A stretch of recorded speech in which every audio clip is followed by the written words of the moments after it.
Bulletin में सबसे पहले मशाल कातिल केस में होने वाली पेशरफ्त का जिक्र। मशाल पर फायरिंग के मरकजी मुल्जिम इमरान को पुलिस ने गिरफ्तार कर लिया है। मीडिया के सामने पेश किया गया। डीआईजी मर्दान आलम शनवारी ने कुछ देर पहले प्रेस कॉन्फ्रेंस की। बताया कि इमरान मशाल का क्लास फेलो था। उसने मजिस्ट्रेट के सामने एतराफ जुर्म भी कर लिया है। डीआईजी मर्दान ने कहा कि गिरफ्तार मुल्जिमान के बयान के बाद मशाल को गोलियां इमरान ने ही मारी थी और उन्होंने कहा कि पुलिस ने मशाल की लाश को जलाने से भी बचाया। उन्होंने बताया कि यूनिवर्सिटी इंतजामिया ने पुलिस को इत्तला देने में ताखीर की। यूनिवर्सिटी इंतजामिया 3 घंटे तक खुद वाकये की इंक्वायरी करती रही।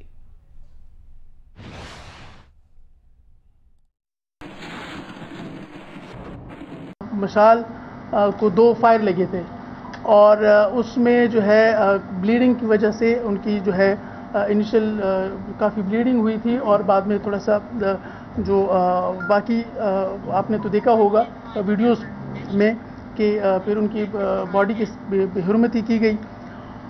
2 जो कन्फेशनल स्टेटमेंट में आए हैं तो उसमें उन्होंने जो फायर करने वाले का नाम लिया है, इमरान उसका नाम है।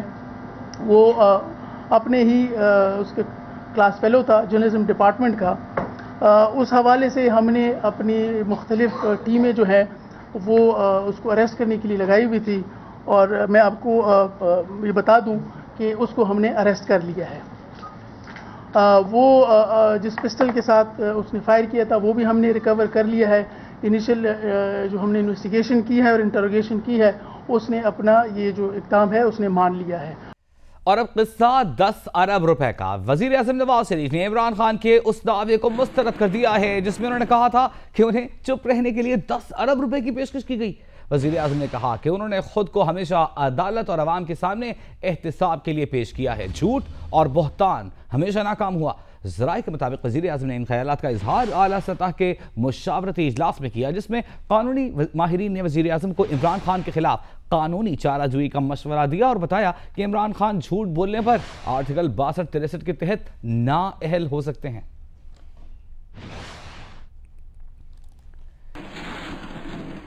इसके साथ साथ वज़ीर आला पंजाब शहबाज शरीफ ने भी इमरान खान के इल्ज़ाम का जवाब देते हुए कहा है कि न्याज़ी साहब ने झूठ का नया रिकॉर्ड कायम कर दिया है। वो अपना कानूनी हक इस्तेमाल करेंगे।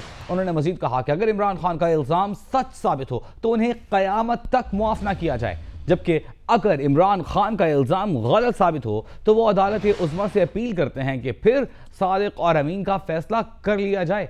शहबाज शरीफ ने इस मौके पर आसिफ जरदारी पर भी कड़ी तनकीद की।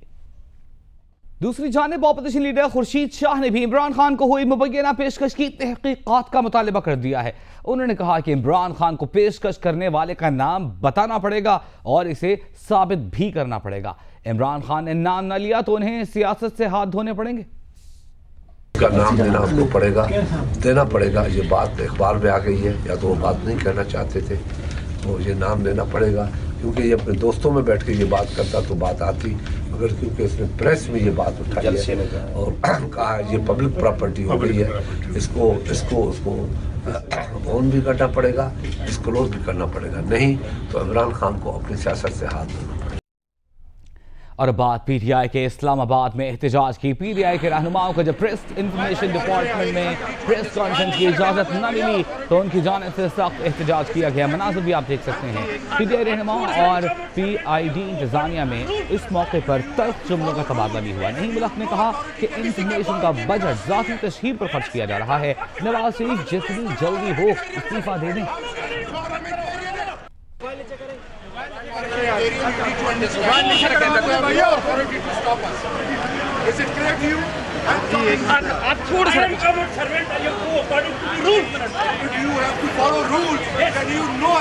किसी के पास की निराश नहीं है। मैं स्टेट ऑफ पाकिस्तान हम स्टेट के पार्लियामेंटेरियंस हैं, हम पार्लियामेंटेरियन हैं, हम स्टेट ऑफ खत हैंड ओवर किया है जिसकी आखिरी लाइन ये है कि एक सियासी जमात को ये पीआईडी का ऑडिटोरियम इस्तेमाल करने की इजाज़त नहीं दी जा सकती। हम इस गलत बात की, इस गैर कानूनी बात की, इस गैर अखलाकी बात की सख्त मजम्मत करते हैं। पाकिस्तान मुस्लिम लीग की हुकूमत जो है, नवाज शरीफ की जो हुकूमत है, वो अपने इख्तियारात से तजावुज़ करके अपने इख्तियारात का गलत इस्तेमाल करके, हुकूमत के वसाइल गलत तरीके से इस्तेमाल करके अपनी जाती तशहीर कर रही है।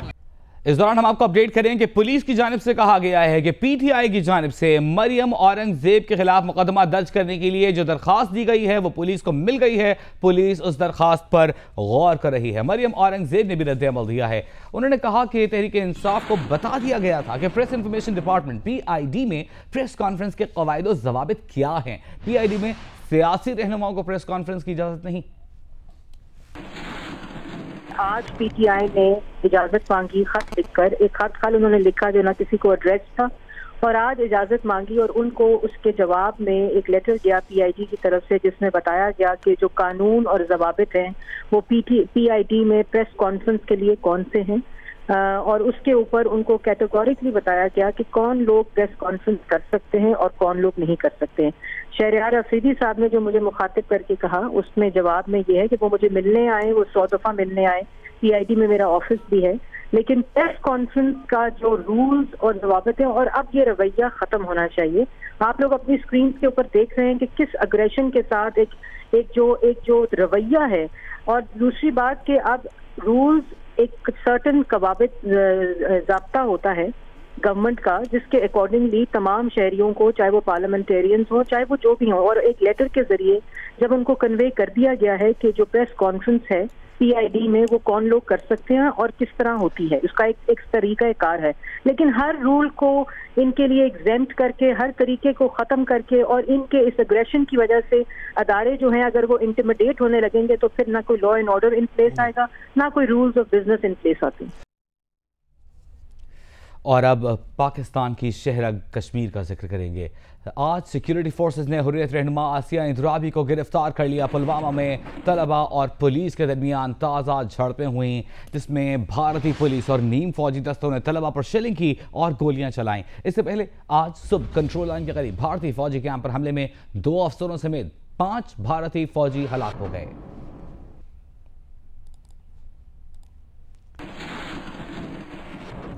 मकबूजाबादी के एक और पहलू का जिक्र करते हैं जहां स्कूल कॉलेज के तलबा के साथ साथ अब तालिबात भी काबिज फौजियों की आंखों में आंखें डालकर नारे लगाती हैं, खौफ को पीछे छोड़कर पत्थर उठाकर ललकारती हैं। कश्मीरी तालिबात की तस्वीरें सोशल मीडिया पर वायरल हो रही हैं। पीठ पर बस्ता, हाथ में पत्थर और जुबान पर आजादी के नारे। मकबूजा वादी में हालात बदल रहे हैं। बुरहान वानी की शहादत के बाद से उठी आज़ादी की नई लहर में अब कश्मीर की बेटियां भी अपना हिस्सा डाल रही हैं, जिसका एतराफ आलमी मीडिया भी कर रहा है। स्कूल और कॉलेज की नौजवान तालिबात जो पहले सिर्फ मुजाहिरों में नारेबाजी तक महदूद होती थी, अब काबिज फोर्सेस की आंखों में आंखें डालकर बात कर रही हैं।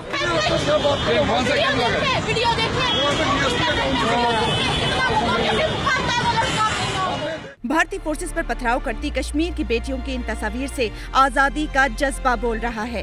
गासिब फौज को पत्थर से ललकारती कश्मीरी तालिबात की तस्वीरें वायरल हो रही हैं। कश्मीरी नौजवानों में दिन ब दिन बढ़ते इश्तियाल के बाद कठपुतली इंतजामिया ओछे हथकंडों पर उतर आई है और स्कूल और कॉलेज के तलबा को आजादी का पैगाम आम करने से रोकने के लिए सोशल मीडिया पर पाबंदी लगा दी है।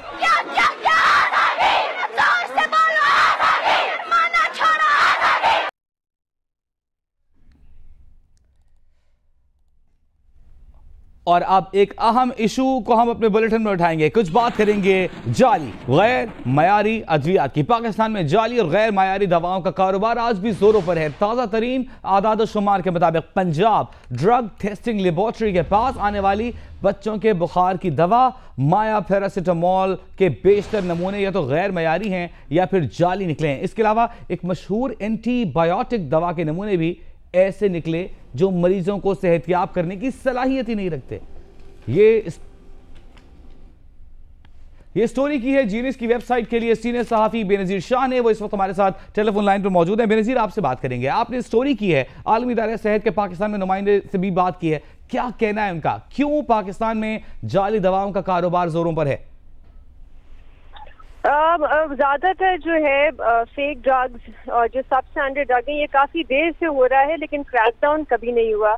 तो पंजाब गवर्नमेंट ने सबसे पहले ये शुरू किया है और ज्यादा जो है उस हेल्पलाइन एक बनाई है और ज्यादा क्रैकडाउन कर रहे हैं। लेकिन ये बहुत देर से है, काफी फैमिलीज उन्होंने पकड़ी है जो घरों में बैठ के इस किस्म की फेक मेडिसिन बना रही हैं, जैसे पैरासिटामोल, ऑगमेंटन और इस तरह के जो पेन किलर जो आपको आम दुकानों में मिलती हैं, ये लोग घरों में बना रहे होते हैं, या जो एक्चुअल बिग मैन्युफैक्चरिंग कंपनीज हैं उनकी जाली अनलाइसेंस कंपनीज हैं जो इस तरह की मेडिसिन बना रहे हैं। तो this is not something new, ये काफी देर से चलता जा रहा है।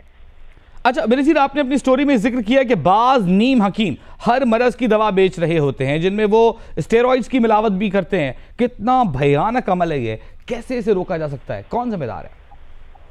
ये तो हकीम जो है वो तो लाइसेंस मेडिकल प्रैक्टिशनर्स भी नहीं होते, ना वो डॉक्टर्स होते हैं, तो उनको तो बिल्कुल ही आई थिंक उनके प्रैक्टिसेस जो है वो शट डाउन कर देने चाहिए। जो पंजाब गवर्नमेंट ने पिछले साल 400 इस तरह के पकड़े हैं लोग जो फेक मेडिसिन में, या जो हकीम थे, ज्यादातर जो हकीम थे जो इस किस्म की मेडिसिन बना रहे थे। तो पिछले साल उन्होंने काफी क्रैकडाउन किया तो है, काफी लोग भी पकड़े हैं, लेकिन इसलिए उन्होंने अभी रिसेंटली आपने देखा होगा एक हेल्पलाइन बनाई है जिसमें लोगों से कहा है कि आप आए, हमें इन्फॉर्मेशन दें, अगर आपके एरिया में ऐसा कोई हकीम है या ऐसे कोई लोग हैं जो इस तरह की मेडिसिन मैन्युफैक्चर कर रहे हैं, तो आपको कोई $1 मिलियन भी मिल सकते हैं इस तरह की इन्फॉर्मेशन के लिए। और लोग कॉल कर रहे हैं उनकी हेल्पलाइन पे, इस तरह के 6-7 केसेस पकड़े हैं। तो वो आते हैं कि लोग रिपोर्ट करते हैं, खुद तो उनके लिए मुश्किल होता है कि जाना और ढूंढना। ठीक है। अच्छा बेनज़ीर, हम आपसे ये जानना चाहेंगे कि क्या परसेंटेज है जो टोटल स्टॉक है उसमें से कितने % दवाएं आप समझती हैं कि जाली हैं?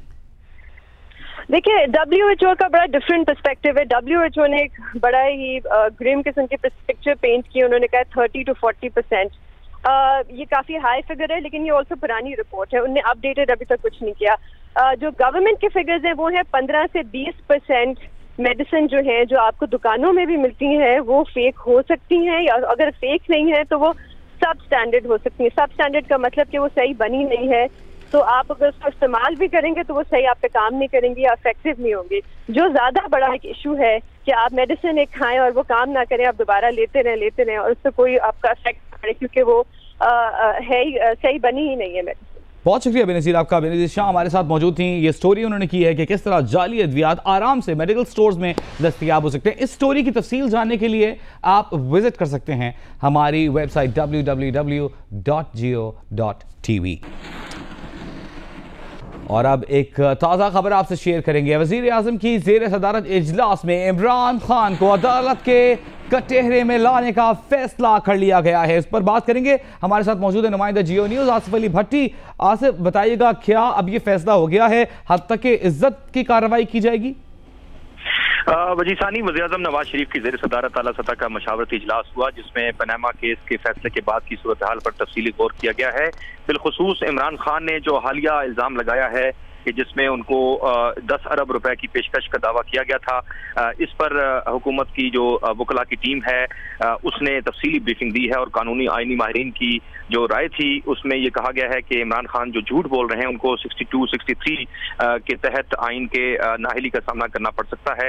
लिहाजा ये उनका जो मशवरा था वज़ीर-ए-आज़म नवाज शरीफ ने मान लिया है और एक आला सतह की सीनियर वकला की टीम बना दी गई है और उनको फौरी तौर पर कार्रवाई के हवाले से भी गो अहेड दे दिया है वज़ीर-ए-आज़म ने। ठीक है, बहुत शुक्रिया आपका आसिफ अली भट्टी। काफिले के रहनुमा परवेज इलाही सियालकोट में कारकुनों से खिताब कर रहे हैं। एक मिनट, और मेरी और आप सबकी यही दुआ है कि खुदा न खास्ता उस JIT के कब्रिस्तान में कहीं खुदा न खास्ता एक और कब्र का इजाफा ना हो। ये हमारी सब की दुआ है, क्योंकि अब ये पकड़े गए हैं रंगे हाथों और फिर मनी लॉन्ड्रिंग केस में पकड़े गए हैं, हदाबिया पेपर मिल में पकड़े गए हैं, तमाम करप्शन इनकी पकड़ी गई है और फिर डटाई के साथ बैठे हुए और कई जा रहे और कभी कहते हैं कि हमने बिजली का पता कर लिया है और नंदीपुर हो जितने पावर प्लांट लगे हैं साल में 5-5 दफा इफ्तिताह करते हैं। ये 5-5 दफा इफ्तिताह करते हैं, बिजली को नहीं आती, बिजली को नहीं आती।